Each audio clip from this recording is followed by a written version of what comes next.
नमस्कार दोस्तों, स्वागत है आप सभी लोगों का फिर से हमारे इस प्लेटफॉर्म जेआरएफ विद गुलशन पे।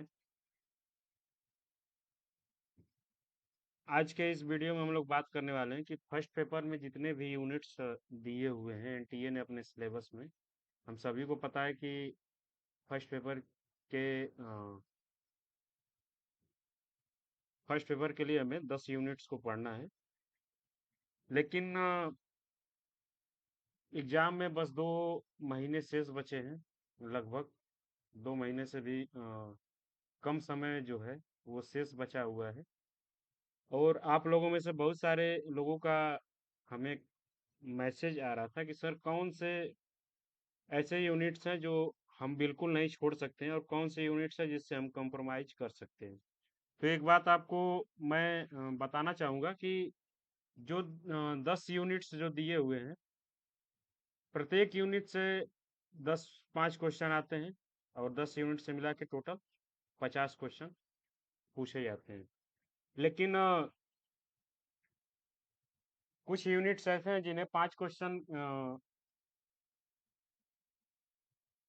के लिए बहुत ज़्यादा पढ़ना है, और कुछ यूनिट ऐसे हैं जो 5 क्वेश्चन के लिए बहुत कम पढ़ना है। तो अगर आप पहली बार नेट का एग्ज़ाम देने वाले हैं, तो मैं ये वीडियो आपके लिए बहुत ज़्यादा हेल्पफुल होने वाली है, इसलिए मैं इस वीडियो को बना रहा हूँ कि कौन कौन से ऐसे यूनिट्स हैं जिसे आप बिल्कुल नहीं कॉम्प्रोमाइज कर सकते हैं, और कौन कौन से यूनिट्स हैं जिसे आप छोड़ सकते हैं, या वो यूनिट्स जो है सबके लिए हार्ड होते हैं। ओके, तो आज के इस वीडियो को हम लोग शुरू करते हैं। और पहला यूनिट के बारे में अगर हम लोग देखें तो टीचिंग एप्टीट्यूड। फर्स्ट पेपर को जो है टीचिंग एप्टीट्यूड के नाम से ही जाना जाता है। तो और इसमें हम लोगों को टोटल 7 चैप्टर, 6 चैप्टर पूरे पढ़ने होते हैं। और लगभग ये अगर आप सही से पढ़ें तो इसे पढ़ने के लिए आपको 1 हफ्ते का लगभग समय लगेगा, और आप इसे जो है अच्छे से कवर कर सकते हैं। तो टीचिंग एप्टीट्यूड को आप जरूर पढ़ें, और ये बहुत ही इजी चैप्टर है और हमारे डेली लाइफ से रिलेटेड होता है। तो हमें ये थोड़ा इंटरेस्टिंग भी लगता है, और कुछ बातें जो है हमारी बचपन से लेके पीएचडी तक की बातें इसमें हम लोग को देखने को मिलती है। तो ये इस चैप्टर को जो है पढ़ने में बहुत मजा भी आता है, तो आप इसे जरूर पढ़ें, टीचिंग एप्टीट्यूड। अगला चैप्टर जो है रिसर्च एप्टीट्यूड। ये चैप्टर आप अभी पेंडिंग में रखें, और इसे थोड़ा सा बाद में हम लोग देख सकते हैं। इससे बाद जो आता है कॉम्प्रिहेंशन। कॉम्प्रिहेंशन एक ऐसा चैप्टर है जो बिना किसी मेहनत के आपको नंबर दे सकता है। अगर आपको कॉम्प्रिहेंशन सॉल्व करने आता है तो ये चैप्टर जो है आपको बिना किसी मेहनत के 5 नंबर, 5 क्वेश्चन आपके सही हो जाएंगे। तो एक कॉम्प्रिहेंशन या एक पैसेज को डेली सॉल्व करें, और कैसे कॉम्प्रिहेंशन को सॉल्व करते हैं इस पे आज जरूर फोकस करें। और कॉम्प्रिहेंशन आपके लिए बहुत ही इजी होने वाला है, तो सबसे पहले इसी को करें, और इसके बाद टीचिंग एप्टीट्यूड को आप कर सकते हैं। अगला चैप्टर जो है कॉम्प्रिहेंशन को आपको बिल्कुल नहीं छोड़ना है। आप इसे एग्जाम हॉल में बहुत ही आसानी से सॉल्व कर सकते हैं। अगला चैप्टर जो हम लोग का कम्युनिकेशन। कम्युनिकेशन एक बहुत ही छोटा चैप्टर है, और इसमें मात्र 4 बातें हैं, लेकिन इसमें थोड़ा सा फैक्चुअल चीजें हैं, और याद करने वाली चीजें। जितने भी कम्युनिकेशन मॉडल इसमें हैं, एसएमसीआर मॉडल, सैनन बीबर मॉडल, और जितने भी मॉडल्स हैं, इसको आपको थोड़ा सा याद करना होगा। लेकिन ये बहुत ही इंटरेस्टिंग चैप्टर है, और आप इसे मात्र, अगर इस पे आप सही से 2 से 5 दिन के बीच टाइम भी देते हैं, तो ये चैप्टर जो है बहुत ही आसानी से आपका कवर हो जाएगा। तो आप इसे जो है जरूर पढ़ें। कम्युनिकेशन एक बहुत ही इंटरेस्टिंग चैप्टर है, और हमारे डेली लाइफ से रिलेटेड भी होता है, तो ये पढ़ने में मजा भी आता है, तो आप इसे जरूर पढ़ें। अगला जो है कि मैथमेटिकल रीजनिंग एंड एप्टीट्यूड। अगर आपका बैकग्राउंड जो है साइंस रहा है और आप थोड़ा भी मैथ सॉल्व करने में दिलचस्पी रखते हैं या आपको मैथ लगाने आता है, तो ये भी आपको जो है 5 नंबर जो है फ्री में प्रोवाइड यहाँ हो जाएंगे। आप एक बार इसे बस हल्का सा रिवीजन करें और कैसे कैसे मैथ सॉल्व किया जाता है, परसेंटेज प्रॉफिट लॉस इंटरेस्ट और डिस्काउंटिंग एवरेज वगैरह जो है, ये जो सिंपल मैथ के जो क्वेश्चन आते हैं इससे बहुत ही इजी पूछे जाते हैं एग्जाम में। आप बहुत ही आसानी से इसे बना सकते हैं। इसके लिए आप पीवाईक्यू देखें कि किस टाइप के क्वेश्चन पूछे जा रहे हैं मैथ में, मैथमेटिकल रीजनिंग और एप्टीट्यूड के। तो आप इसे भी सॉल्व कर सकते हैं और बहुत ही इंटरेस्टिंग और बहुत ही इजी चैप्टर है ये। अगला अगर चैप्टर के बारे में बात किया जाए, लॉजिकल रीजनिंग। लॉजिकल रीजनिंग है तो इंटरेस्टिंग, लेकिन इसमें जो है बहुत ही बोरिंग सब्जेक्ट है। लॉजिक और रीजन बताते बताते आप इतना बोर हो जाएंगे इस चैप्टर में कि थोड़ा सा ये बोरिंग है। और इसमें जो है आपको लगभग अगर आप इसे सही से पढ़ें तो 1 वीक का टाइम लग सकता है। और इसे आप रिसर्च एप्टीट्यूड से पहले रख सकते हैं अगर आप इसे पढ़ना चाहें तो। लॉजिकल रीजनिंग है बहुत इंटरेस्टिंग। अगर आप वो इसको पढ़ेंगे तो आपको बहुत मजा आएगा, लेकिन थोड़ा सा ये बोरिंग है।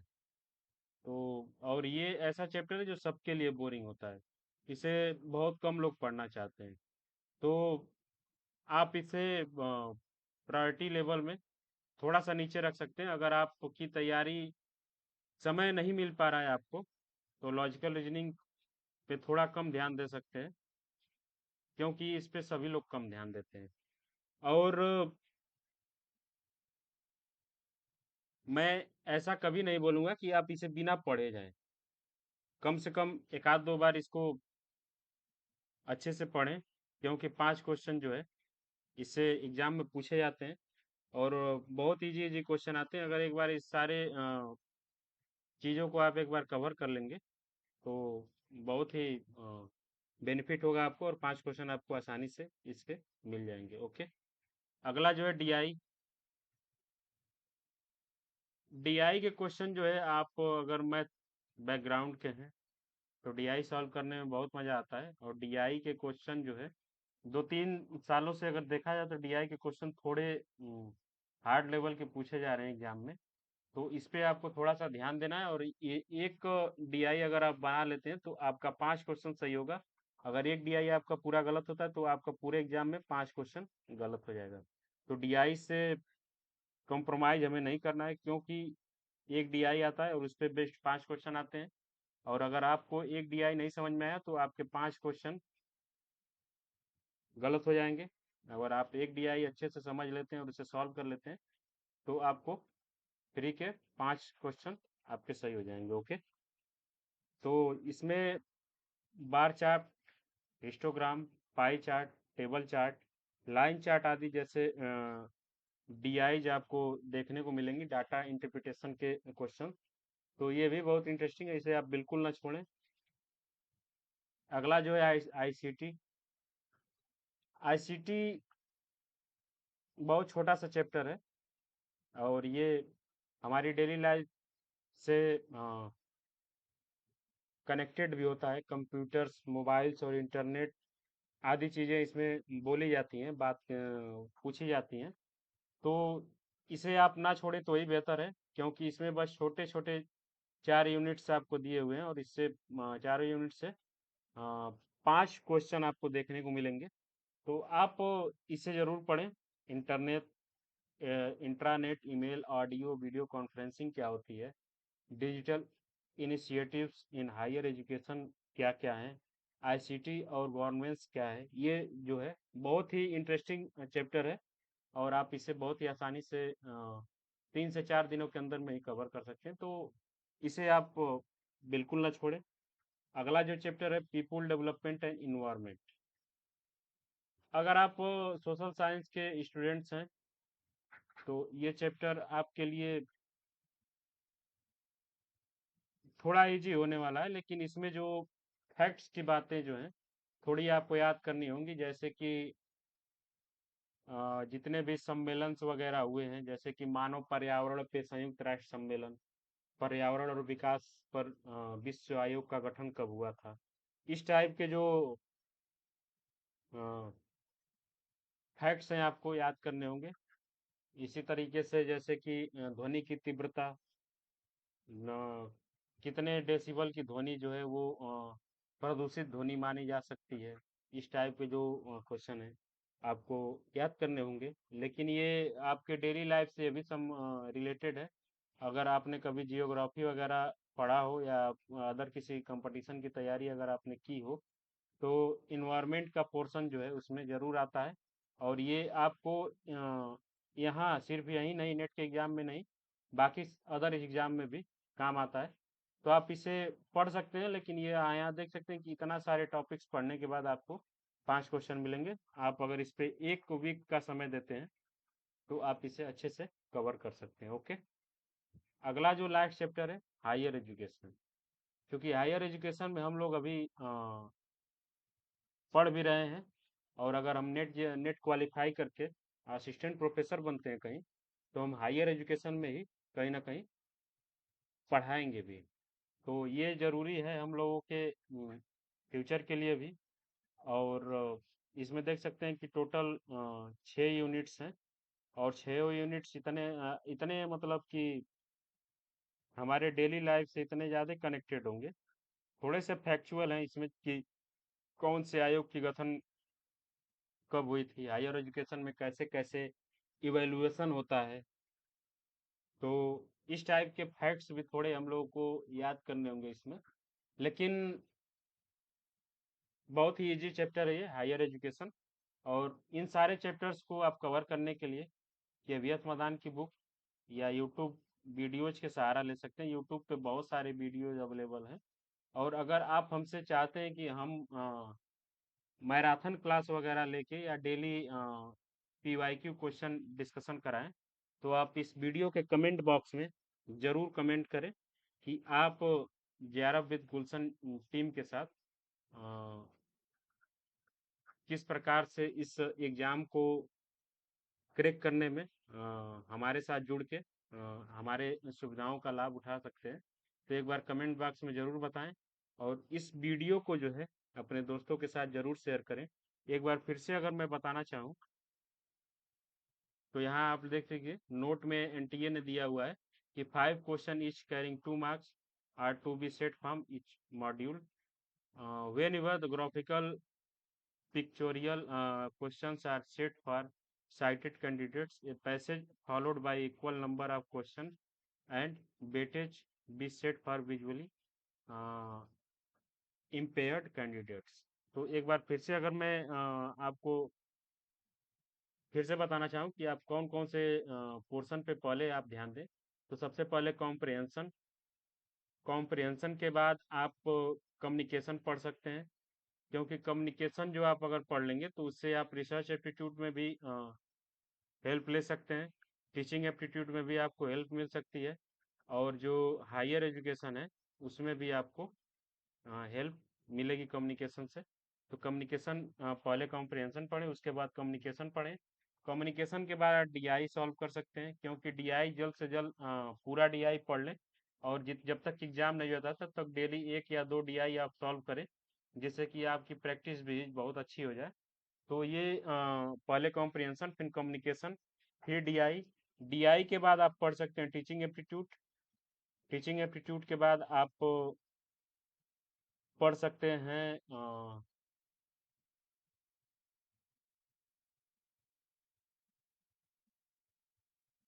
Environment and ecology.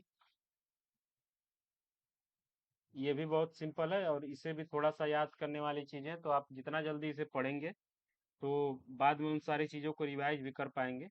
इसके अलावा आप आगे जब बढ़ेंगे तो मेरे हिसाब से रिसर्च एप्टीट्यूड को आपको सबसे लास्ट में पढ़ना है। और इसके जस्ट पहले अगर आपके पास टाइम बचता है तो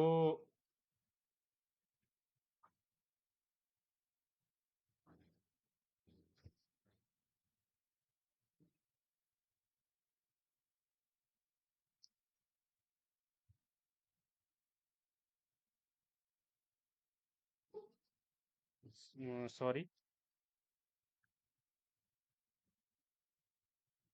रिसर्च एप्टीट्यूड आप पढ़िए सबसे लास्ट में। उससे पढ़िए आप, उससे पहले पढ़िए लॉजिकल रीजनिंग। लॉजिकल रीजनिंग से पहले पढ़िए आईसीटी। आईसीटी के पहले पढ़िए